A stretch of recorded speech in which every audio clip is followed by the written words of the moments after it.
warahmatullahi wabarakatuh.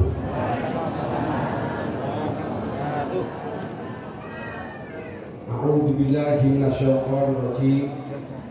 Bismillahirrahmanirrahim. Alhamdulillah alladzi ja'ala al-ilma wasilatan li arfa'i darajat. Wassalatu wassalamu ala ba'di syafa'ah sayyidina mahbub Muhammad sallallahu alaihi wasallam wa ala alihi wa sahabatihi wa man tabi'a sunnatahu wa jama'atah min yaumil hada ila yaumil ba'si wa nahdha amma ba'd.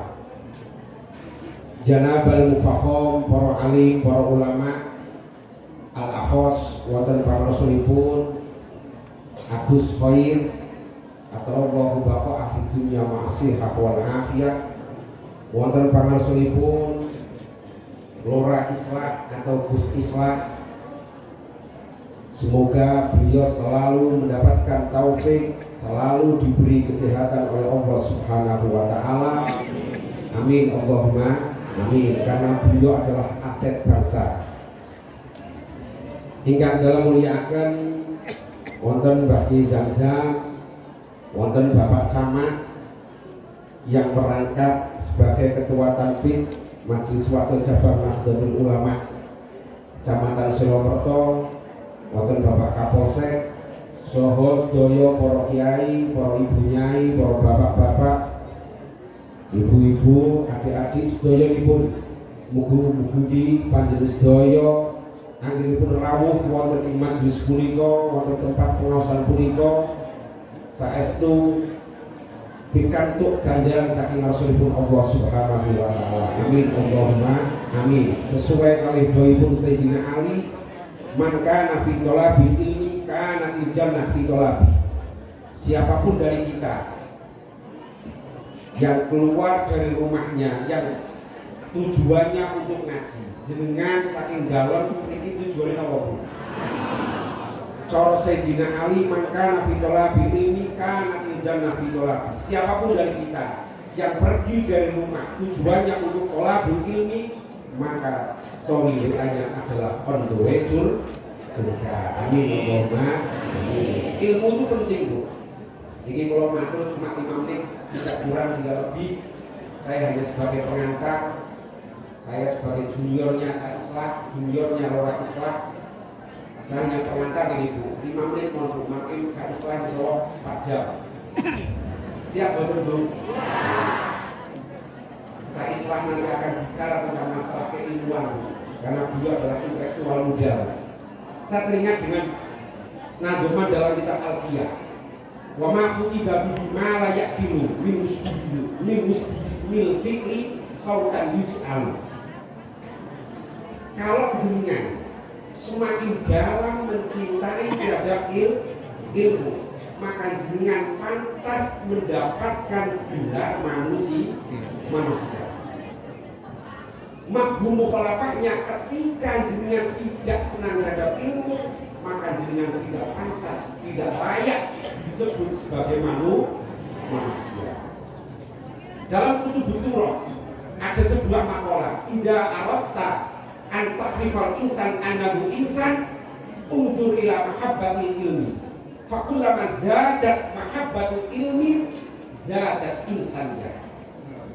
Ketika jenengan ingin mengetahui siapa itu manusia yang pantas disebut sebagai manusia, siapa manusia yang layak mendapatkan predikat manusia, maka lihatlah apakah dia cinta terhadap ilmu atau tidak. Semakin dia fakullama zadat mahabbatul ilmi, semakin dia cinta terhadap ilmu, maka zadat insaniyah, maka dia semakin tambah sifat manusianya. Ilmu itu penting Bu.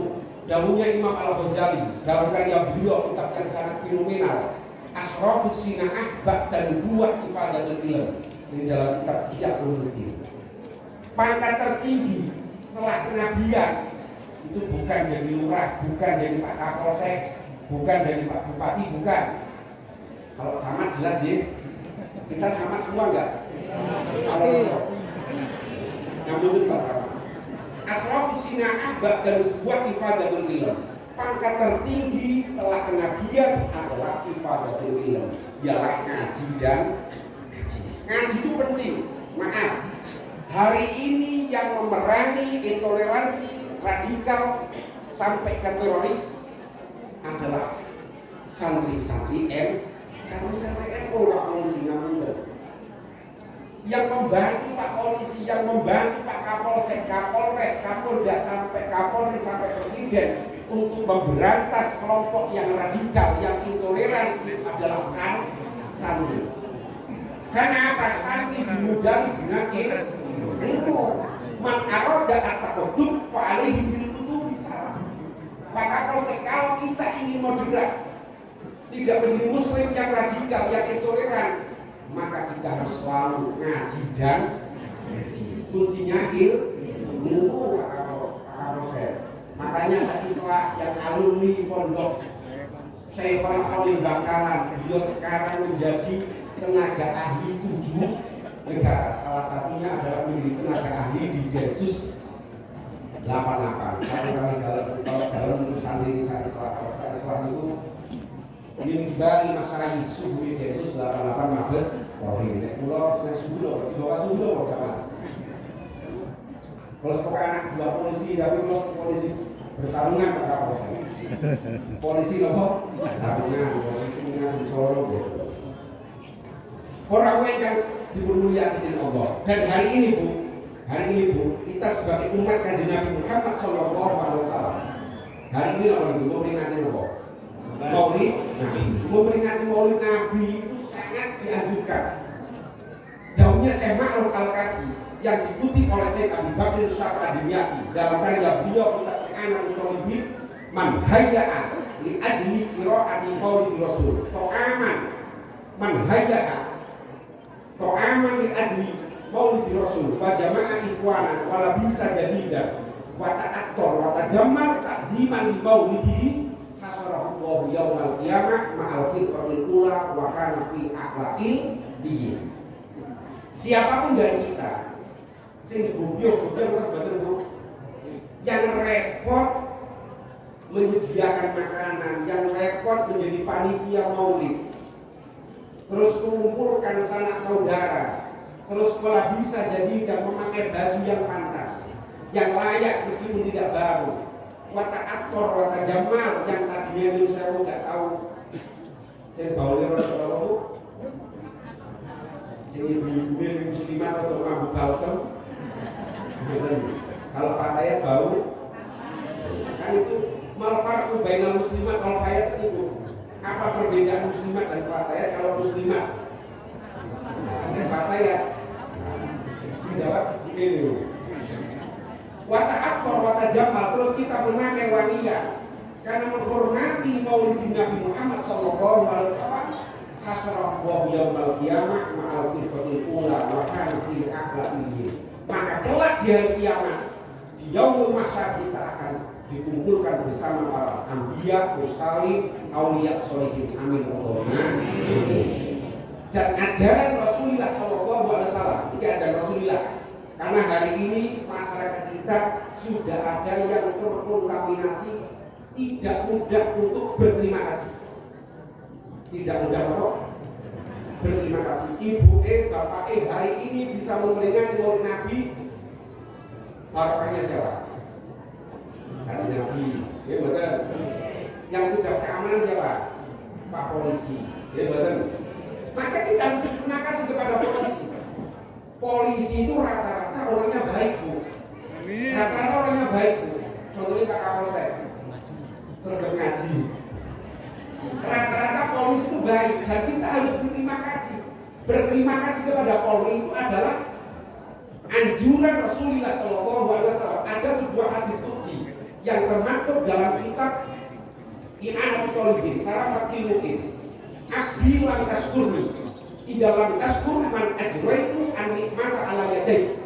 Kita ini tidak bisa dianggap berterima kasih kepada Allah selagi kita tidak mau berterima kasih kepada sesama hamba Allah. Malam yaskurin nas, lam yaskurin. Oleh karena itu kita hari ini bisa ngaji, kita tolabul ma'isyah, kita mencari rezeki, kita masih bisa aman, yang mondok aman, itu karena polisi rajin untuk mengamankan negara kesatuan Republik Indonesia. Di tempat ngaji pasti ada polisi di mana-mana. Di tempat keramaian ada polisi. Di demo yang membackup, yang mengamankan ialah polisi. Oleh karena itu kita harus berterima kasih kepada Polri. Semoga anggota Polri semakin baik, yang belum baik semoga dibaikan oleh Allah Subhanahu wa Ta'ala. Sekian, manusun. Hadanallahu wa iyyakum ajmain. Wassalamualaikum warahmatullahi wabarakatuh.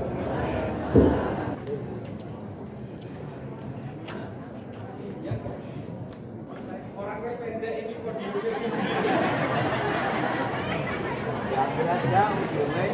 ini seharusnya tur ini Pak.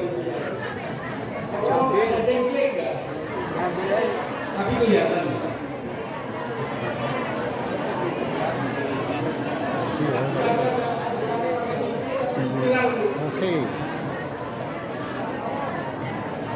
Assalamualaikum. Saya nggak pakai video aja. Iya kursi.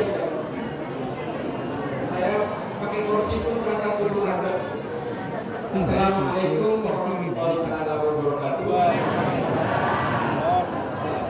Allahumma sholli ala sayyidina Muhammad wa ala ali sayyidina Muhammad.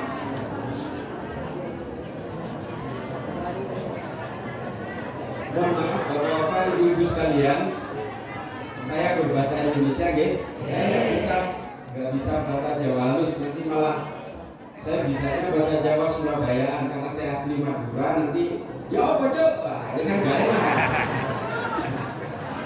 enak. Yang saya hormati para kiai, para sepuh, para alim ulama, para pejabat, Pak Camat. Di sini ada Gus Hoir, Gus Ulil, dari TNI, Polri, Forkopimcam, dan seluruh pengasuh, para santri, ibu-ibu sekalian. Saya mohon maaf agak sedikit kelelahan, Bu. Saya kemarin masih di Malaysia 3 hari. Ada acara ulang tahun Ansor Malindo namanya. Jadi Ansor PCINU Ansor Malindo itu ulang tahun ke-7 kemarin. Jadi saya misi di Malaysia, ngajar di Malaysia, terus tiba-tiba ada pengumuman bahwa Pak Mahfud ditunjuk menjadi tim reformasi Polri. Saat itu juga saya ditelepon untuk menghadap Pak Mahfud di Jogja. Jadi dari Malaysia langsung ke Jogja, kemudian geser ke sini, besok di Banjarnegara, dan seterusnya. Jadi saya harus menyiapkan energi yang lebih untuk bisa menjumpai ibu-ibu sekalian. Bapak Ibu sekalian, tadi Gus Ulil sudah nyentil sedikit. Ini ahlinya kitab Turoth, jadi ilmu-ilmu kitab-kitab yang orisinil. Nah, saya mumpung ini maulid, saya akan sedikit menceritakan. Nggak apa-apa ini karena saya lihat banyakkan ibu-ibu gitu ya. Saya ingin menceritakan sebuah buku. Ini kitab ini kan sebenarnya bahasa Arab aja. Jadi karena ini dibuat di Amerika, yang nulis itu namanya Muhammad Jebara, judulnya Muhammad The World Changer, Muhammad Pengubah Dunia. Buku itu tebal sekali, saya baca kurang lebih 3 minggu, hafal sudah. Isinya itu tentang hakun nisa. Nah ini hak-hak perempuan. Jadi Nabi Muhammad itu selama ini digambarkan sebagai sosok seolah-olah tidak menghargai perempuan. Karena produk tafsir-tafsir setelah itu, setelah Nabi Muhammad itu, banyak sekali yang berkesan tidak melindungi perempuan. Misalnya gini, perempuan itu harus menerima apapun kata suami. Suaminya kawin lagi, dia harus menerima. Nah ini tugasnya Gus Ulin untuk bisa membela kalangan perempuan. Ini pendekarnya Basul Masail soalnya. Ya kan Gus? Nah ini kan tafsir produknya buaya darat ini. Ini mohon maaf jangan ada yang tersinggung. Saya termasuk orang yang menganggap lek awakmu orang mampu untuk punya istri lagi dan tidak bisa berbuat adil, bukan hanya soal harta tapi juga soal perasaan, mending istrimu satu aja.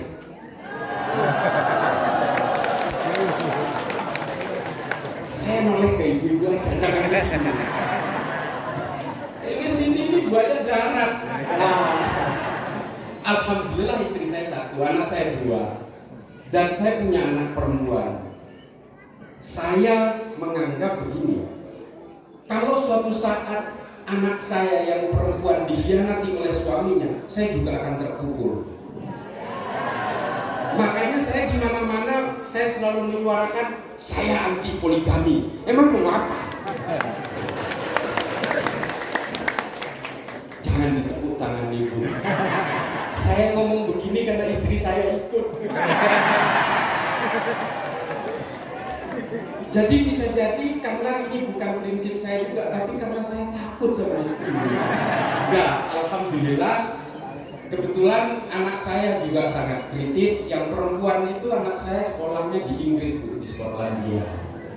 Ada ikut di sini sekarang. Sama seperti ibu-ibu muslimah pakai hijab sama. Anak saya laki-laki itu sekolah di Malaysia. Jadi ilmu, nah ini seperti yang dikatakan oleh Gus Ulil tadi, ilmu itu adalah ukuran dari seorang manusia supaya dikatakan sebagai manusia. Yang membedakan manusia dengan makhluk lainnya itu adalah ilmu dan akhlak. Saya terus terang nggak peduli soal keturunan-keturunan. Semua manusia, keturunan siapapun dilahirkan dengan harga diri yang sama. Semua manusia, apapun agamanya, anaknya petani, sukunya apapun, diciptakan oleh Tuhan yang sama. Itu prinsip saya. Jadi semua manusia itu ukurannya untuk dimuliakan itu sama seperti orang-orang Madinah memuliakan Rasulullah karena akhlak dan ilmunya. Itu aja kalau saya. Saya akan lebih memuliakan anak petani tapi akhlaknya bagus daripada anaknya pejabat tapi bajingan. Saya cium tangannya bolak-balik. Makanya saya sebenarnya di sini saya agak kritisi juga. Jangan panggil saya Gus. Cukup panggil Gus itu Gus Ulil dan Gus Hoyer aja. Tapi di mana-mana nggak bisa saya tolak karena saya sebenarnya bapak saya itu orang biasa. Dia cuma ahli thariqah. Dia ahli thariqah, dia santri di pondok pesantrennya Mbah Yai Usman jadi Purwo Surabaya. Kakek saya memang seorang kiai, santri terakhirnya Mbah Yai Khalil. Makanya saya mondoknya di pondok pesantrennya Mbah Yai Khalil. Syekhona Khalil itu gurunya Mbah Yai Hashim Astari. Nah, kakek saya satu kamar dengan Mbah Yai As'ad Samsul Arifin Sukorejo. Kamar. Mereka besti mereka ini. Dua-duanya sudah wafat. Bapak Ibu sekalian, saya ingin mencerita betapa Rasulullah itu haji cuma sekali itu. Ini belum saya bapak-bapak enggak baik. Nabi Muhammad itu haji cuma sekali. Dan itu terakhir sebelum wafat, namanya haji wada. Sekali aja, nggak kayak orang kaya zaman sekarang yang pengen naik haji setiap tahun. Daripada naik haji setiap tahun ya duitnya ya mau bantu tetangga yang masih kelaparan. Jangan ada yang tersinggung, kami itu kebenaran. Jangan. Dan harus disuarakan. Saya juga haji sekali tahun 97 sama istri saya. Zaman haji masih muda. Nah, saya bicara haji ini bukan mau bicara kuota haji, enggak, itu urusan lain. Nah, di haji wada itu Rasulullah berkhutbah. Khutbahnya Rasulullah itu tentang hakun nisa. hak-haknya perempuan. Betapa Rasulullah itu berat terhadap umatnya, terhadap penghormatan dan perlindungan terhadap kalangan perempuan. Menjadi perempuan seperti ibu-ibu ini bukan kehendaknya sampean semua, bukan. Ini kehendaknya Allah juga. Tidak boleh ada perlakuan diskriminatif atas nama agama terhadap kalangan perempuan. Tidak boleh. Menjadi perempuan bukan pilihan ibu, itu pilihan Allah yang menentukan. Kamu jadi laki-laki, kamu jadi perempuan, itu bukan kehendak kita. Maka kalangan perempuan ini harus berdaya, terutama secara fikih. Nah, ini mumpung ada pendekarnya Basul Masail, tolong bela kalangan perempuan ini. Karena begini, saya membaca buku seorang perempuan Saudi yang akhirnya tidak percaya dengan adanya Allah, namanya Rana Ahmad. Ini orang Saudi. Dia merasa begini, Allah ini tidak adil kepada kalangan perempuan. Padahal itu soal tafsirnya yang tidak adil. Allahnya adil. Nah, dia merasa ketika dia sudah balik, dia sudah haid, dia dilarang oleh orang tuanya untuk naik sepeda dengan alasan sepeda itu untuk orang yang sudah balik itu tidak boleh dilakukan kecuali laki-laki. Lalu Rana Ahmad punya pikiran begini, loh, kok Allah itu ngurusin sepedaan segala macam? Kok yang boleh sepedaan hanya laki-laki, perempuan tidak boleh? Ini kemudian yang menjadi pemberontakan, dan akhirnya Rana Ahmad yang lahir di Saudi, besar di Saudi, sekolah di Saudi, merasa mendapatkan perlakuan tidak adil. Akhirnya apa? Dia kabur ke Jerman, Bapak Ibu-ibu sekalian. Dan di Jerman dia menyatakan, saya tidak percaya agama dan saya tidak percaya adanya Tuhan. Sampai hari ini. Ketidakadilan itu muncul kepada kalangan perempuan di Saudi oleh ajaran Wahabi ini. Seolah-olah perempuan ini harus dikerangkeng dan diborgol, tidak boleh kerja, ke sekolah dipisah, ke pesta dipisah, ke mall dipisah, ke luar negeri harus pakai mahram dan sebagainya. Seolah-olah menjadi perempuan itu apes gitu. Tidak ada pemberdayaan fakih sama sekali. Nah, ini adalah tugas para mufassir itu, bahwa menjadi perempuan itu bukan kesalahan. Kalau kamu tidak setuju suamimu kawin lagi, kamu akan masuk neraka. Kok enak jadi laki-laki gitu loh. Ini kan, nah kayak begini ini kan gak boleh. Ada seorang ahli fikih yang mengatakan, namanya Profesor Dr. Azizatul Hibri, orang Libanon. Dia hafal Quran 30 juz. Ini adalah seorang ahli fikih yang selalu saya dengarkan, tapi berbahasa Inggris. Karena dia guru besar di Columbia University di Amerika. Saya dengarkan terus. Fikih-fikih perempuannya luar biasa. Pembelaannya terhadap kalangan perempuan. Perempuan memang ditakdirkan untuk menutup aurat, iya.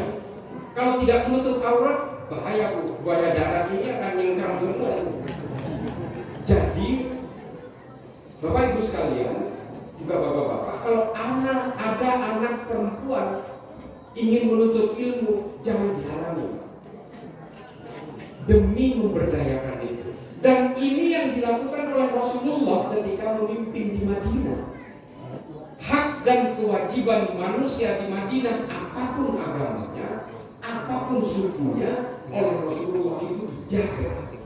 Istilahnya itu Muhammad Jabara yang buku saya ceritakan tadi, betul-betul menghargai laki-laki dan perempuan, Kristen dan Islam, Yahudi dan Islam, suku Aus, suku Khazraj, suku Quraisy dan sebagainya dibagi sama.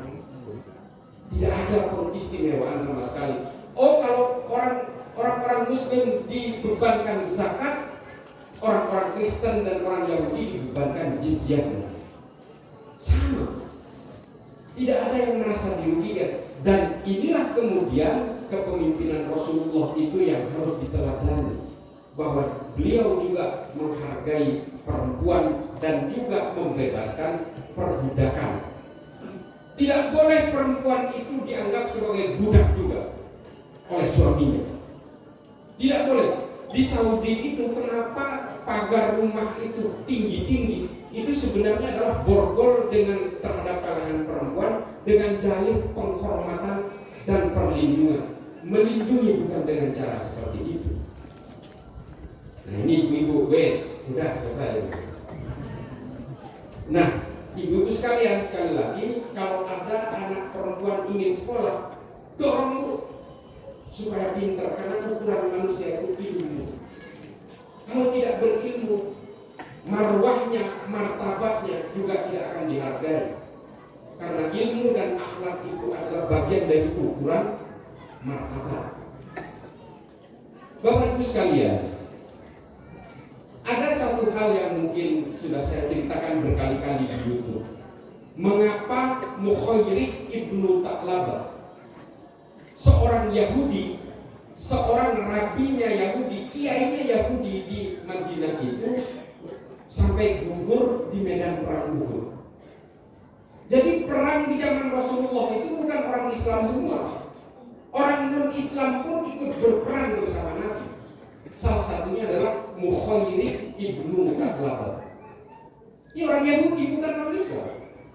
Perang Uhud itu terjadi di hari Sabtu, Bapak sekalian. Hari Sabtu itu hari Sabat kata orang Yahudi. Itu hari suci. Orang tidak boleh keluar rumah. Nah ini Mukhayrik, kiainya Yahudi, ingin keluar rumah di hari Sabtu berperang pula. Ditanya oleh istrinya, Mukhayrik, kamu sudah gila apa? Kamu sudah melanggar keimananmu sendiri dan ajaran agama. Di hari Sabat kamu mau keluar rumah dan berperang juga. Apa kata Mukhayrik? Istriku, kita berada di bawah kepemimpinan Muhammad sungguh luar biasa. Kita dihargai sebagai orang Yahudi, kita diberi kebebasan untuk beribadat sesuai dengan keyakinan keimanan kita. Ketika Muhammad sedang berperang, mosok kita nungguin di dalam rumah. Bagi saya, keamanan negara ini jauh lebih penting daripada sekedar hari Sabat. Tolong catat. Jadi kalau negara ini sedang perang, Pak, lagi lebaran, tinggalkan opor dan ketupat itu. Perang kita. Nah itu yang dilakukan oleh para ulama Cirebon dan para santri ketika perang 10 November. Keluar semua dari pondok untuk melawan agresi sekutu. Nah Mukhayrik juga melakukan hal yang sama. Akhirnya istrinya mengikhlaskan Mukhayrik. Ya sudah, kalau kamu memang punya pendapat seperti itu, berangkatlah. Sebelum berangkat, Mukhayrik meminta secari kertas kepada istrinya. Istriku ambilkan secari kertas, lalu membuat surat wasiat. Salah satu wasiatnya itu adalah Mukhayrik kalau mati di medan Uhud akan menghibahkan 3 kebun kurma kepada Muhammad selaku pemimpin Madinah. Berangkat sampai ke Uhud, gugur Mukhayrik. Yang repot itu para sahabat, Pak. Datang ke Rasulullah, ya Rasulullah, ini kode batuk ini. Mudah-mudahan ada air sebentar lagi.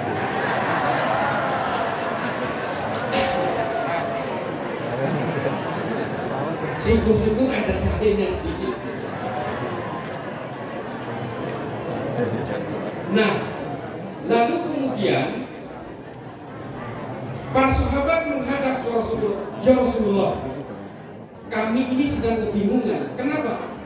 Ada salah satu syuhada, korban perang, tapi dia tidak beragama Islam. Bagaimana cara kami untuk menguburkan dia? Apa kata Rasulullah? Kalian tidak usah bingung dengan cara memakamkan Mukhayrik, karena disebutkan itu Mukhayrik. Serahkan dia kepada keluarganya, biarlah keluarganya yang memakamkan sesuai dengan keyakinannya. Urusan Mukhayrik akan masuk surga atau masuk neraka, biarlah Allah yang memutuskan. Diserahkan Pak jenazahnya Mukhayrik. Lalu surat wasiat itu diberikan kepada para sahabat menyerahkan kepada Rasulullah. Lalu Rasulullah menjual 3 kebun kurma yang dihibahkan oleh Mukhayrik, dan kemudian hasil uangnya oleh Rasulullah dijadikan modal awal pembentukan Baitul Mal pertama di dunia. untuk menyantuni janda korban perang dan anak-anak yatim. Jadi Baitul Malnya Rasulullah itu modalnya dari orang Yahudi, Pak. Jadi kalau masjid ini ada orang non-muslim Cina menyumbang, oh ambil Pak, ambil. Kalau enggak ini kapan selesainya? Itu yang bisa menjadi rujukan. Nah, mengapa Mukhairik sampai mau mengorbankan nyawanya untuk Rasulullah? Apakah karena dia bersyahadat? Tidak. Apakah karena faktor keimanan? Tidak. Tapi karena kecintaannya terhadap Rasulullah. Coba tadi waktu Maulidan kitab yang dibacakan Ibnul Jawahir itu judulnya. Yang nulis itu namanya Al-Barzanji. Makanya kita nyebutnya kitab Al-Barzanji. Itu sebenarnya nama pengarangnya. Nama judulnya Ibnul Jawahir. Ibnul Jawahir ini dibaca setiap Maulid di masa Kekaisaran Utsmani.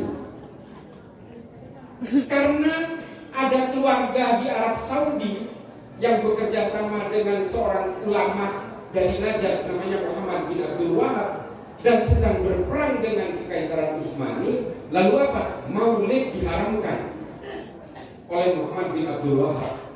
Kenapa? Karena Utsmani mengadakan Maulid, kita harus menolak. Tujuannya apa? Karena kita sedang berperang dengan mereka. Oh, Utsmani memainkan musik, maka kita harus mengharamkan musik. Itu Wahabi, Pak, konsep awalnya. Apapun yang dilakukan oleh Kekaisaran Utsmani, antitesisnya harus dilakukan di Saudi. Karena kita sedang berlawan mereka, kita sedang berperang dengan mereka. Musuhnya namanya keluarga Ibnu Rashid dari HE. Keluarga Rashid itu Maulidan, maka kita harus beda dengan mereka. Tujuannya apa? Supaya masyarakat Saudi terbelah. Ajaran itu akhirnya menjadi ajaran yang namanya ajaran Wahabi. Musik ini, Pak, ada seorang pengamen di masa kepemimpinan Sayyidina Umar. Di Madinah itu ada orang ngamen, Pak, namanya Said Khatir. 20 tahun dia ngamen. Kalau musik itu haram, Sayyidina Umar, Sayyidina Utsman, dan Sayyidina Ali sudah mengharamkan pengamen ini. Siapa yang bercerita ini? Seorang ulama namanya Al-Isfahani. Judul kitabnya apa? Al-Aghani, kitab sejarah ini. Lalu kemudian ada seorang ulama fikih namanya Ibrahim Al-Mawsili, mengumpulkan seluruh alat musik di Arab untuk dipentaskan di Baghdad, yang kemudian melahirkan notasi dasar musik do re mi fa sol. Penciptanya siapa? Al-Kindi, seorang ulama.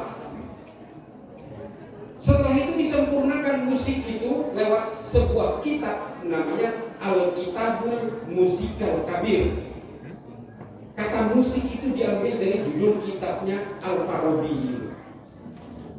Orang Eropa belum tahu musik, Pak. Mereka hanya lakukan program aja kayak kita. Lalu kitab itu diterjemahkan ke dalam bahasa Latin, judulnya De Ortu Sintianium. Beredar di Eropa, yang kemudian melahirkan musik-musik Eropa. Ada Sebastian Bach, ada Mozart, ada Rachmaninoff, ada Paganini, dan seterusnya. Orang Eropa kenal musik dari peradaban Islam. Sekarang kok diharamkan? Karena apa? Kebutuhan politik. Perkara nanti ada orang main musik sambil mabuk-mabukan, itu akhlak orangnya, bukan musiknya. Nah, berbagai ajaran-ajaran Wahabi inilah kemudian karena faktor kebutuhan politik yang kemudian berubah semua, yang akhirnya melahirkan apa? Orang anti terhadap kegiatan-kegiatan komunitas. Nah, ini Gus Mil tahu. Ketika mereka anti terhadap kegiatan komunitas, tidak mau toleransi terhadap kegiatan komunitas, pada akhirnya orang itu akan menjadi teroris. Terorisme itu diawali dari ketika mereka punya rasa antipati terhadap apa yang dilakukan orang lain, karena dia menganggap paling benar sendiri. Klaim-klaim kebenaran itu yang membuat orang akhirnya benci kepada orang lain. Sehingga apa? sampai menempatkan bom bunuh diri di dadanya untuk membunuh orang lain pun mereka mau. Adinul akibah. Intinya agama itu memang dogma. Percaya nggak percaya harus percaya. Tapi dogma pun harus pakai akal. Makanya dalam memutuskan satu produk fikih itu ada dalil nakli dan akli. Ini Gus Ulil lebih tahu. Kalau nggak berakal Pak, ya jangan jadi manusia. Nah ini menjadi penting dalam penggunaan akal. Hari ini Bapak Ibu sekalian, kita jarang untuk berbicara tentang akal, rasionalitas berpikir. Maaf ibu-ibu ini memang agak tinggi sedikit mungkin penggunaan bahasa. Tapi bagaimanapun akal itu harusnya mendominasi manusia dalam cara berpikir. Kayak kemarin nih, kerusuhan kemarin di Jakarta. Mereka memang kecewa, nuntut kepada pemerintah. Tapi ketika mereka membakar fasilitas masyarakat yang dibuat oleh pemerintah, masuk akal nggak? Nggak masuk akal. Mereka membocorkan lambung kapalnya sendiri. Silakan protes, silakan kritis, itu hak kita. Kalau pemerintah belakangan ini dianggap hanya menuntut kewajiban pajak, apa pajak ini pajak. Tapi peduli juga dengan hak kita dong. Hak kita yang sudah dipenuhi pemerintah apa? Nah itu kita harus kritis. Tapi bukan berarti bakar-bakaran. Kalau nggak bisa juga, terjunlah ke politik. Terjunlah ngomong ke bupati, ngomong ke camat dan sebagainya. Kecuali camat yang di sini, karena tanfid, jangan terlalu keras-keras. Saya tadi usul ke Pak Camat karena ketua MWCNU, saya bilang gimana kalau Kapolsek dan Pak dan Ramil itu dijadikan pengurus MWC juga. Ya paling enggak kalau selain tanam jagung dan ngurusin NBG ya ngurusin Maulid juga lah. Bapak Ibu sekalian, saya lahir di Madura, besar di Madura. Kakek buyut saya itu udah Islam, NU pula. Udah, apalagi kakek saya kan mondoknya di pesantren saya pernah Khalil. Itu tempatnya Mbak Yai Hashim pendiri NU mondok juga di situ, saya juga mondok di situ. Coba bayangkan Bu, kalau saya ini lahir dari kakek buyut Kristen, kakek saya Kristen, orang tua saya Kristen, kira-kira saya lahir Islam? Saya Kristen Bu. Ini Habib Ali Al-Jufri yang menulis Al-Insaniyah Qabla Tadayyun. Jadi manusia itu harus mengenal kemanusiaannya dulu sebelum mengenal agama. Supaya apa? Supaya kita tidak gelisah oleh perbedaan agama. Bentar-bentar kita nimpukin gereja, bentar-bentar kita nimpukin gara-gara ada ustadz ngomong di dalam salib ada jin kafirnya. Anak-anak kecil SMP di Yogyakarta, di Sukoharjo itu, bukan di Yogyakarta, di Sukoharjo, datang ke pemakaman Kristen, semua nisan-nisan salib digergaji semua. Coba itu. Kita tidak boleh punya pemahaman seperti itu. Karena apa? Agama yang kita anut hari ini itu berdasarkan takdir lahir-lahirnya kita. Maka kemudian agama itu ikut serta berserta proses kelahirannya. Kalau persoalan nanti pindah agama menjadi Islam, itu soal akal, soal cara berpikir. Oh ternyata agama yang saya anut selama ini ternyata nggak masuk akal. Yang masuk akal itu Islam misalnya. Nah ini pentingnya ilmu dan akhlak itu. Kalau kita udah petantang-petenteng menjadi orang Islam, bentar-bentar mau ngamuk, bentar-bentar mau bakar, bentar-bentar sudah mau nimpuin gereja, segala macam. Lah orang non-Islam itu tertarik apanya ke Islam? Kalau mereka itu melihat orang Islam udah geragas kayak gitu. Maka kemudian akhlak menjadi penting untuk menunjukkan bahwa Islam itu santun, Islam itu cerdas, berpikir, oh perempuannya ini PhD, MSc dan sebagainya. Itu penting Bu. Kan?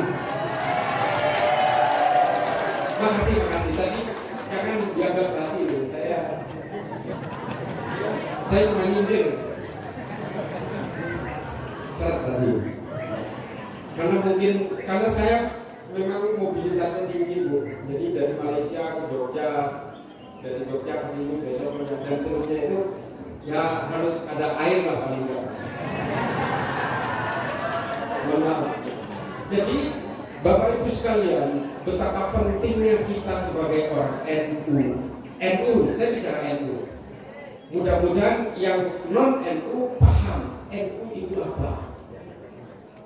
NU itu sejak dulu adalah orang-orang yang menolak pada zaman BPUPK itu, ketika merancang Pancasila dan persiapan kemerdekaan itu, orang yang menolak Mbak Yai Wahid Hasyim, menolak untuk menempatkan kata syariah di dalam pembukaan undang-undang ataupun di dalam Pancasila, menolak Piagam Jakarta. Karena kalau kita bicara tentang syariah dalam Islam, pada akhirnya terjadi perdebatan Bapak Ibu sekalian. Syariah versi Soho. Syariah ini definisinya tergantung siapa yang menafsirkan. Kalau kemudian syariah ini versinya NU, yang protes pasti Muhammadiyah. Orang-orang yang tidak setuju dengan pemikiran NU misalnya. Kan nanti bisa jadi tahlilan dan maulidan wajib dilakukan masyarakat Indonesia. Orang-orang Muhammadiyah pasti nggak terima. Termasuk juga kalau misalnya itu versinya Muhammadiyah misalnya. Tidak boleh ada pembacaan talqin ketika ada orang meninggal. Ya NU protes. Maka kemudian Mbak Yai Wahid Hasyim dari NU menolak kata syariah itu. Tetaplah kita berpegang teguh kepada as-sobiyah, seperti yang dilakukan oleh Rasulullah pada zaman dulu dengan Sahifatul Madinah, Piagam Madinah itu. Semua orang berdiri di dalam satu fanatisme kebangsaan yang sama. Nah ini menjadi penting Bapak Ibu sekalian, karena kalau kita ingin mendirikan negara Islam di Indonesia, Islam yang mana?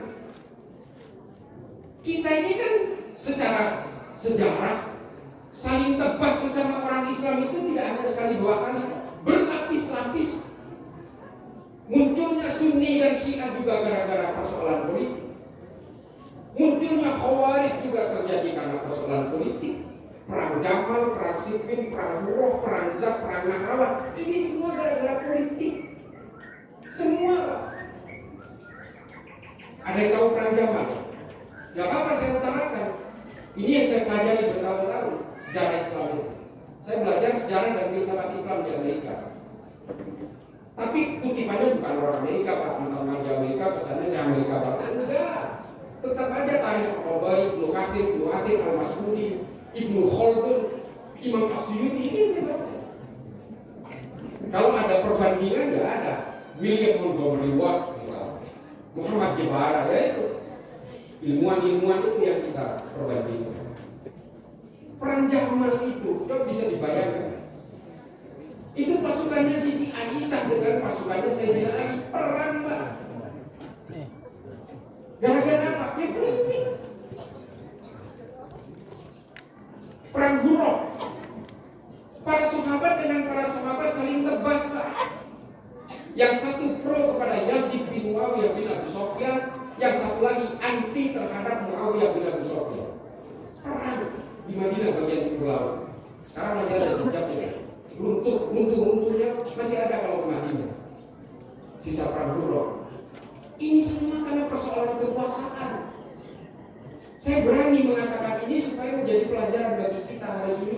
Kita jangan terjebak di dalam pertikaian politik. Berpolitik boleh. Kalau orang Islam nggak berpolitik, nanti politik dikuasai oleh orang-orang yang tidak pro terhadap Islam. Saya sepakat. Tapi jangan bawa agama kita itu ke dalam kancah pertempuran politik. Kita sudah muak yang kejadian tumpahan darah yang berceceran di mana-mana. Soal keturunan, ini sudah pernah terjadi Pak, namanya perang Zab.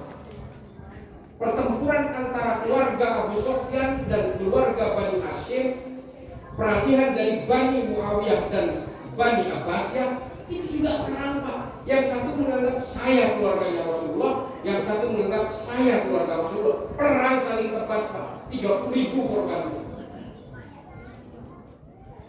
Semua manusia keturunan siapapun dilahirkan dengan harga diri yang sama. Mau orang Wonosobo, mau orang Madura, mau orang Papua, mau orang Afrika, semua punya harga diri yang sama. Kalau kita itu dibunuh, Pak, atau kalau kita mati, setidaknya ada keluarga yang menangisi kita. Jadi persoalan-persoalan politik jangan sampai mendominasi Islam. Kalau ingin memajukan Islam, majukan dengan ilmu pengetahuan. Bapak Ibu sekalian, yang menemukan angka 0 dalam matematika itu orang Islam, namanya Al-Khwarizmi.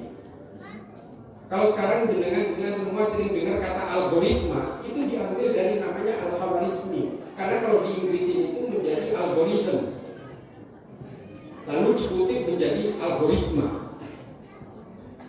Bapak kimia modern, ya adik-adik yang masih sekolah, yang menemukan teori oksidasi dan fermentasi.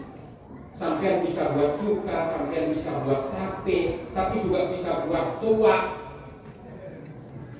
Itu seorang ulama fikih namanya Jabir Ibnu Hayyan yang menemukan kamera. Nama kitabnya Al-Manadir, yang menemukan Ibnu Hisham, yang menemukan tumbuhan beracun dan tidak beracun. Ini harus direbus, ini bisa dimakan mentah. Itu namanya Abu Bakar Ahmad Ad-Dinawari. Nama kitabnya An-Nabat. Kata nabati diambil dari itu, Pak. Hebat Islam itu. Kalau bicara soal ilmu pengetahuan, kenapa kok sekarang ilmu pengetahuan di dalam Islam ini semakin redup? Ya karena kita sibuk berpolitik, Pak. Mikirin politik, mikirin parpol, bansos, serangan fajar. Majukan, Pak, dengan ilmu pengetahuan. Kitab-kitab tafsir yang lebih tahlili, yang lebih kepada analisis ilmu pengetahuan, nggak populer, Pak, sekarang. Namanya Syekh Muhammad Thohir bin Asyur. Beliau menerjemahkan Al-Quran berdasarkan ilmu pengetahuan. Nama kitabnya At-Tahrir wa Tanwir. Ini insya Allah. Gus beliau pun belum baca. Saya sudah. Dan ini melawan teorinya orang-orang yang tidak percaya kepada Allah. Namanya Stephen Hawking. Stephen Hawking mengatakan Allah itu dusta, enggak ada itu. Tuhan itu enggak ada. Yang menciptakan alam semesta ini namanya teori fisika yang bernama mekanika kuantum, sehingga menciptakan black hole and Big Bang Theory, teori ledakan dahsyat dan lubang hitam. Dilawan oleh bukunya Syekh Muhammad Thohir bin Asyur yang jauh 200 tahun sebelum Stephen Hawking berbicara seperti itu. Syekh Muhammad Thohir bin Asyur itu rektor Universitas Zaitunah di Tunis. Saya coba cek. Nama teorinya Syekh Muhammad Thohir bin Asyur itu Al-Ittisal wal-Infisal, penyatuan dan pemecahan. Kata Syekh Muhammad Thohir bin Asyur, proses terjadinya alam semesta berdasarkan surat di Al-Quran, Al-Hud dan Al-Anfal adalah ledakan besar akibat sambaran petir dan air. Listrik juga, Pak. Teorinya Stephen Hawking apa? Mekanika kuantum itu adalah sambaran dahsyat, ledakan besar akibat kutub energi positif dan negatif. Listrik juga, Pak. Kenapa kita nggak tahu semua itu?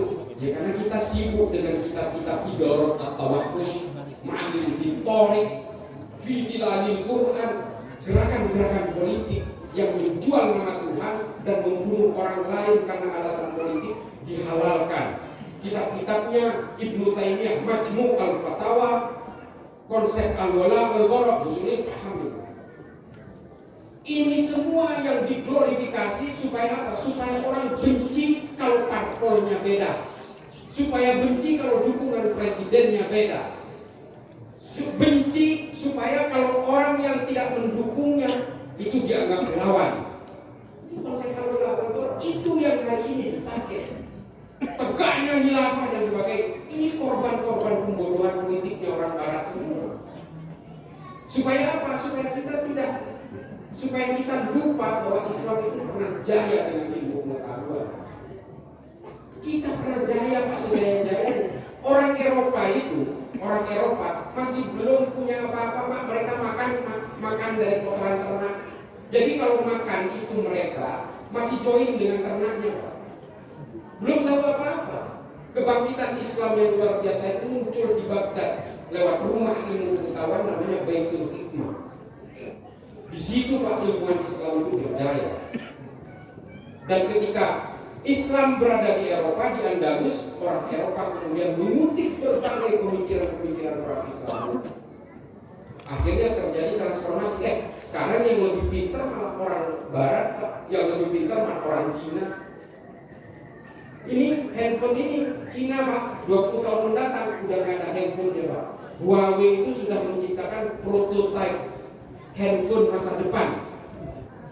Nanti mesinnya ditanam di kepalanya manusia Pak. Jadi kita nggak ada apa-apa.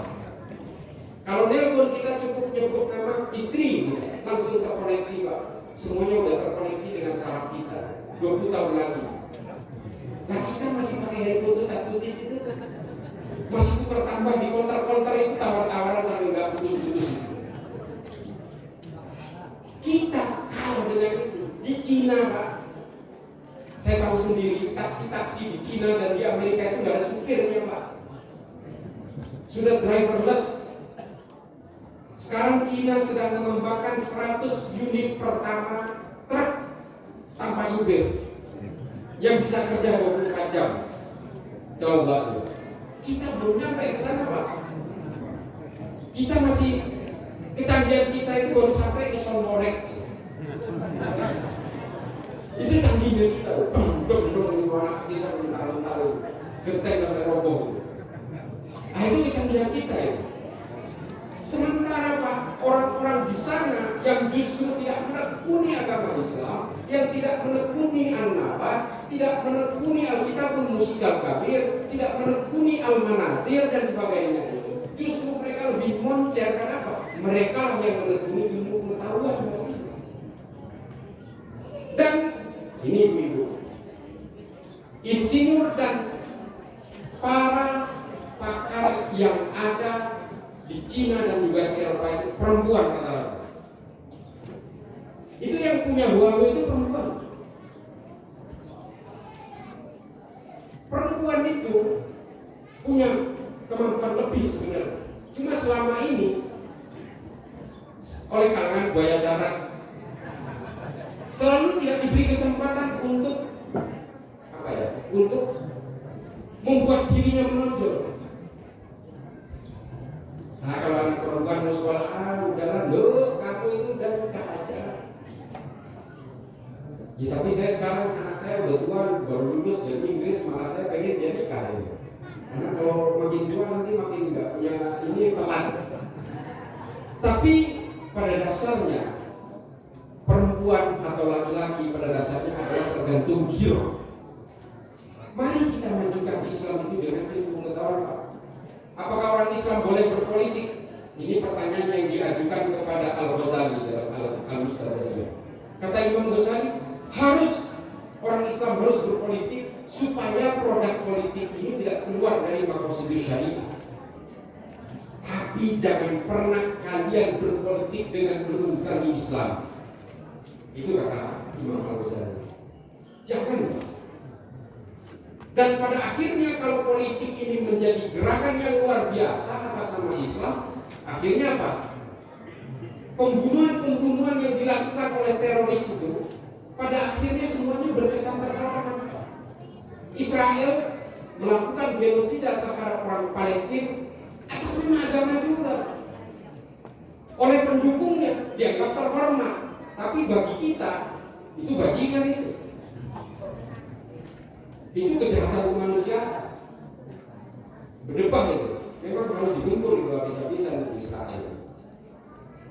Nah, penggunaan agama untuk gerakan-gerakan politik dan aksi kekerasan ini bukan hanya dilakukan orang Islam, Pak. Di Indonesia dilakukan oleh yang mengatasnamakan Islam, iya. Karena penduduknya mayoritas Muslim. Di India terorisnya itu orang Hindu, Pak. Namanya Shiv Sena, ada namanya Bharatiya Janata, ada ada Hindutva. Yang dimatiin siapa? Yang dibunuh-bunuhin siapa? Ya orang Islam dan orang Kristen. Itu di Myanmar, Pak. Nama gerakannya itu Asim Wiratun. Yang dibunuh-bunuhin siapa? Ya orang Islam. Suku Rohingya itu yang dikejar-kejar dan dibunuh. Kampungnya dibakar segala macam. Atas nama Hindu. Atas nama Buddha. Jadi kejahatan-kejahatan atas nama agama itu memang selalu dilakukan supaya kejahatannya terlihat terhormat. Gampang, Pak, nipu orang pakai nama agama itu. Kampung syariah, kampung kurma, ujung-ujungnya menipu investasi bodong. Nah, gimana? Travel haji sama umroh aja kadang-kadang nipu juga kok.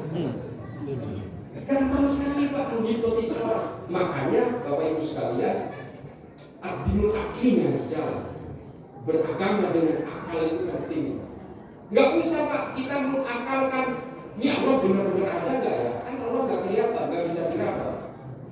Meskipun tidak bisa dilihat, tidak bisa diraba, tapi Allah kehadirannya terasa. Namanya konsep intuitif. Harus itu. Jangan dinalar dengan akal. Bapak Ibu sekalian, memang saya memang nggak bisa melucu sih, Pak. Tapi kalau bahasa Madura bisa. Jadi saya agak serius ini. Mohon maaf ya Ibu sekalian. Tapi ini penting. Kenapa saya merasa penting? Karena umat Islam di Indonesia ini selalu jadi korban. Mau korban ekonomi, mau korban agitasi. Ini belum adik-adik yang kuliah di kampus tolong dimonitor. Gerakan Hizbut Tahrir yang seolah-olah bahwa khilafah ini menjadi penting segala macam.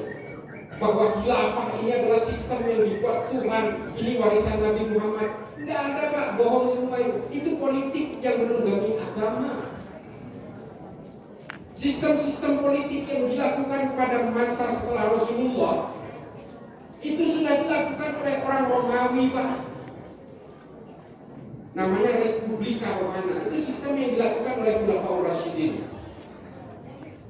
Zaman Bani Umayyah itu namanya monarki. Sudah dilakukan orang Yunani, Pak, ribuan tahun yang lalu. Zaman Bani Abbasiyah namanya Ahlul Halli wal Aqdi. Itu namanya, Pak, Concilium Plebis. Sudah dilakukan oleh orang-orang Romawi. Jadi nggak ada yang baru. Semua sistem politik itu buatan manusia dan berubah-ubah. Demokrasi hari ini yang kita anut ini, Pak, oleh generasi 100 tahun mendatang udah dianggap primitif, Pak. Sistem politiknya akan diperbaharui sesuai kebutuhan mereka nanti. Kita udah mati semua. Masa kita harus mundur ratusan tahun atas nama agama? Sementara ini urusan politik. Jangan malu dibodoh-bodohin dengan gerakan-gerakan kebangkitan khilafah. Udahlah, Pancasila ini finansi enggak, tapi ini adalah al-asobiyah, kata Ibu Khaldun. Ini adalah kesepakatan bersama yang harus kita jaga supaya kita tidak sakit hati dan kita tidak ingin membunuh tetangga. Negara gagal, Pak, itu dimulai dari tetangga membakar rumah tetangga. Ketika negara tidak sanggup menyediakan kebutuhan perutnya, itu negara gagal. Hutang bisa dibayar, Pak, tenang aja. Hutang negara ini besar memang, tapi bisa dibayar. Serahkan itu kepada para ahlinya. Tapi kebutuhan perut, kalau negara tidak bisa memberikan kebutuhan perut kepada rakyatnya, yaitu namanya failed state, itu negara gagal. Siapa yang bilang begini? Al-Muqaddimah, Ibnu Khaldun namanya, seorang ulama Muslim abad ke-14. Ini semua sudah diketahui oleh para ulama, para ahli fikih, semua, Pak. Jarak bulan dan matahari ini, Pak, yang menemukan pertama kali seorang ilmuwan Muslim, namanya Ibnu Sina. Dan jarak itu nggak pakai alat, Pak. Dia ngitungnya itu berdasarkan perhitungan-perhitungan Al-Quran. Sampai sekarang itu presisi dan belum diubah. Hebat, Pak. Jadi para ilmuwan Muslim itu bisa menunjukkan hanya berdasarkan Al-Quran, mereka bisa mengeksplor. Jaga jarak kemarin yang COVID itu, Pak, yang jaga jarak itu, orang harus jaga jarak. Itu adalah hasil kesepakatan dua orang. Satu seorang seorang imam, seorang ulama namanya An-Nawawi. Yang satu seorang pendeta Kristen namanya Al-Ibri. Waktu itu di Baghdad ada Ta'un Amwas namanya. Pandemi Ta'un Amwas itu, tubuh orang itu melepuh hitam lalu meledak orang itu. Ta'un Amwas itu tidak terhentikan pada masanya, terjadi bertahun-tahun, ratusan puluhan tahun bahkan. Lalu kemudian yang menjadi korban itu, penularan itu adalah jemaat gerejanya Al-Ibri. Pada satu sisi An-Nawawi juga, iya ini jemaat Jumat saya itu banyak yang tertular. Akhirnya disepakati oleh orang dua ini untuk shocknya direnggangkan. Baru kemudian penularan itu sedikit terhenti. Hasil pemikiran dua orang ini ditulis di dalam karya tulis kedokteran pertama di dunia yang diterbitkan oleh orang Islam, namanya Akhbari Mu'ula. Pertama kali, jauh sebelum ada jurnal-jurnal kesehatan di seluruh dunia ini. Hebat Pak, orang Islam itu luar biasa dalam keilmuan. Jadi Bapak Ibu sekalian, mari kita majukan agama kita ini dengan keilmuan, bukan politik, dan akhlakul karimah.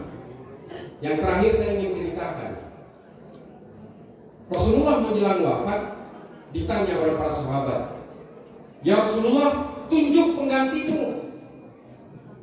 Setelah jenengan ini wafat, siapa penggantimu?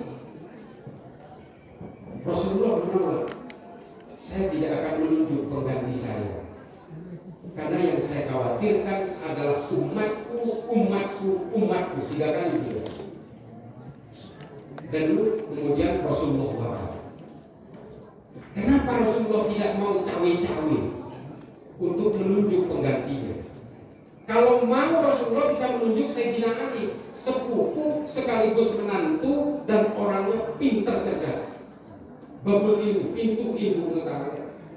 Tapi Rasulullah menolak menunjuk penggantinya. Kenapa? Karena bagi Rasulullah akhlak dan rahmat itu menjadi penting bagi umatnya, bukan kekuasaan. Kalau Rasulullah mau, bisa saja menunjuk keturunan atau Sayyidina Ali, bisa. Tapi Rasulullah tidak ingin mewariskan kekuasaan. Rasulullah hanya ingin mewariskan akhlak dan rahmat bagi seluruh umat manusia selanjutnya. Ini Rasulullah. Ilmu-ilmu dan akhlak-akhlak yang bisa merahmati seluruh umat manusia. Ini menjadi penting Pak bagi umat Islam hari ini. Bukan politik Pak, bukan. Tapi akhlak dan rahmat. Saya termasuk orang yang tidak peduli dengan keturunan-keturunannya. Kalau akhlaknya baik, ilmunya luar biasa, akan saya muliakan dia. Di balik, saya sudah sering cerita ini Pak. Meskipun saya ditipu berkali-kali oleh Habib, tapi saya ngaji kepada Habib. Gimana? Saya ngaji Irsyadul Ibad kepada Habib Ali Al-Hafidh. Saya ngaji tidak tarik kepada Habib Jindal. Bagi saya ukurannya bukan Habib, tapi akhlak dan ilmu. Itu Pak. Jadi Bapak Ibu sekalian, keturunan tidak penting, akhlak dan ilmu itulah yang paling penting. Adik-adik sekalian yang masih bersekolah hari ini, kalian sama dengan saya. Saya lahir dan besar di kampung kecil. Saya tidak menemukan listrik sampai saya pindah ke Jakarta. Saya tidak menemukan es batu sampai saya di Jakarta. Saya tidak menemukan teh botol di Madura sampai saya di Jakarta. Saya tidak punya sepatu sampai saya SMP. Saya tidak punya celana panjang selain sarung sampai saya SMA. Itu pun karena ada aturan negara, seragam SMA harus pakai celana. Nah sejak saat itu saya menerima hibah dari orang-orang kaya di kota ini. Saya punya celana. Saya punya sepatu, itu pun bekas dari orang kaya di kota. Saya pakai sepatu, saya beli. Saya ini orang melarat. Tapi siapa sangka saya bisa kuliah di Jakarta, saya bisa kuliah di Amerika, dan saya bisa keliling kemana-mana. Karena apa? Karena saya punya anggapan, saya tidak ingin menjual diri saya hebat. Enggak, bukan. Tapi ilmu betapa pentingnya. Sampai hari ini Bapak Ibu sekalian, Saya baca buku Pak, Ibu. Tolong biasakan anak-anak kita ini membaca. Saya baca buku 1000 halaman per bulan, 250 halaman per minggu. Mulai dari yang bahasa Arab sampai bahasa Inggris sampai bahasa Indonesia, semua saya baca. Jadi kalau saya dibilang pintar, ada sebagian orang yang kalau saya menganggap saya bodoh. Makanya saya tetap menganggap saya santri. Saya hanya lebih dulu tahu dari orang lain karena saya membaca. Karena saya meyakini apa? Di Al-Quran ayat pertama itu diturunkan itu Iqra. Makanya saya itu gemar baca. Jadi Bapak Ibu sekalian, masa kecil saya itu kerjaannya adalah membaca bungkus makanan itu. Jadi saya tahu Pak Santos Jaya Abadi, Indofood pabriknya di mana, Siantar Top itu di mana, punya siapa. Saya baca itu di label-labelnya. Kongguan itu di mana. Dari jajanan itu waktu kecil saya baca. Saking saya itu sudah betul-betul punya kebiasaan membaca. Bungkus nasi koran yang udah berumur minyak yang harus diterawang itu jadi tembus itu kanan depannya, depan belakangnya. Saya baca. Jadi saya masih kecil itu saya udah bisa baca dan bisa tulis. Sebelum sekolah pun saya udah bisa baca, bisa tulis. Umur 3 tahun saya udah bisa tajwid. Umur 4 tahun saya bisa jurnia. Alfiah itu berikutnya. Nahu sorof itu di pondok.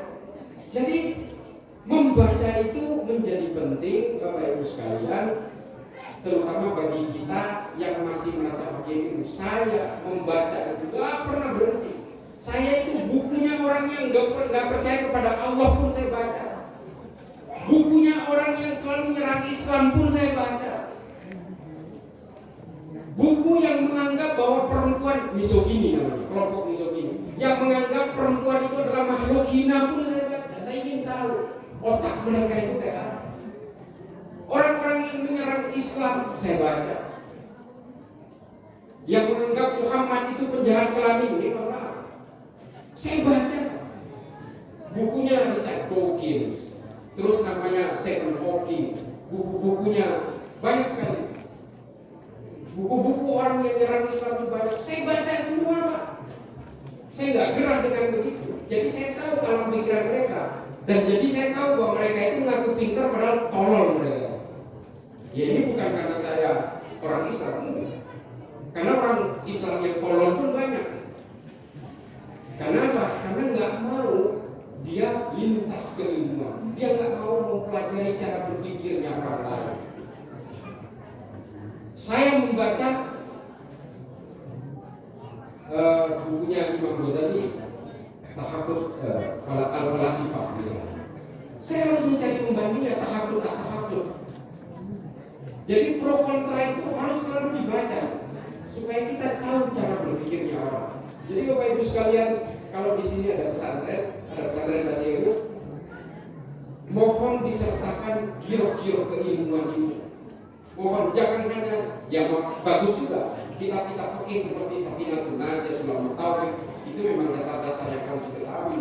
Tajwid memang harus supaya kita paham itu. Sulam, Safinah, Alfiah, Ajurumiyah, yang Majulum semua dipelajari. Tapi satu hal yang penting, berikan mereka kitab-kitab kontemporer yang ditulis oleh ulama-ulama abad 18, 19 sampai 20. Itu penting. Kitab Durrah perlu juga. Apalagi kita turun dari ulama-ulama seperti Mbah Yai Mbah Mun, kitab-kitab turunnya Mbah Yai Soleh Dara, Termas, segala macam kalau dibaca, Lirboyo, apalagi Plosor ini ahli-ahli fikih semua keluarannya. Ini penting. Saya titip hanya tolong berdayakan fikih bagi kalangan perempuan. Masa kitab Adabul Mar'ah itu Bu, kitab judulnya sama, Adabul Mar'ah itu 38 buku. Ditulis oleh 38 orang yang berbeda, dan 38 ini semua ditulis oleh laki-laki semua. Coba, kitab tentang adabnya perempuan yang nulis itu 38 itu ya laki-laki semua. Sampai percaya itu semua sampai didominasi oleh buaya darat kan nggak mungkin. Mereka ini kan membela kepentingannya sendiri. Kata Azizatul Hibri itu bahwa fikih-fikih bagi kalangan perempuan ini dirembukkan oleh laki-laki, direproduksi oleh laki-laki, dan dipaksa untuk dijalankan kepada kalangan perempuan oleh kaum laki-laki juga. Di mana pemberdayaan perempuannya? Nggak ada perwakilan perwakilan. Ya, bisa nggak Basul Masail Gus ngajak ahli fikih perempuan ini? Boleh kan? Iya dong. Jangan menerima aja, harus ada perwakilan dari kalangan ahli fikih perempuan. Saya kira itu saja ya. Saya harus ada masih banyak ada Zoom. Bentar lagi saya ada Zoom jam 3, jadi saya harus siap-siap dengan Zoom-nya dengan nih kantornya Pak Saton di Jakarta. Karena teman-teman di kepolisian hari ini lagi resah dan gelisah. Jadi memang saya harus misi di Zoom dengan Mabes Polri hari ini jam 3 untuk memikirkan bagaimana teori-teori kepolisian yang lebih efektif. Saya kira itu saja Bapak Ibu sekalian. Mudah-mudahan ini bermanfaat. Mohon maaf kalau saya sebenarnya nggak pernah mau duduk karena ini saya menganggap sudah ada. Saya biasanya berdiri kalau nggak di podium, tapi karena saya agak lelah ini. Mudah-mudahan ini bisa menjadi maslahat bagi saya yang fakir itu dan bisa menjadi manfaat bagi Bapak Ibu sekalian. Mudah-mudahan Bismillahirrahmanirrahim. Wa qalu sami'na wa ata'na ghufranaka rabbana wa ilaikal masir. Wallahu muwaffiq ila aqwamit thoriq. Wassalamualaikum warahmatullahi taala wabarakatuh.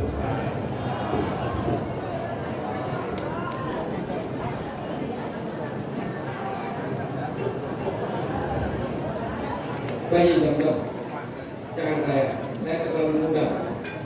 Yang mendoakan harus Rohiyah atau Roh Sepuh. Saya kadang-kadang mendoakan diri sendiri aja yang agung di dalam.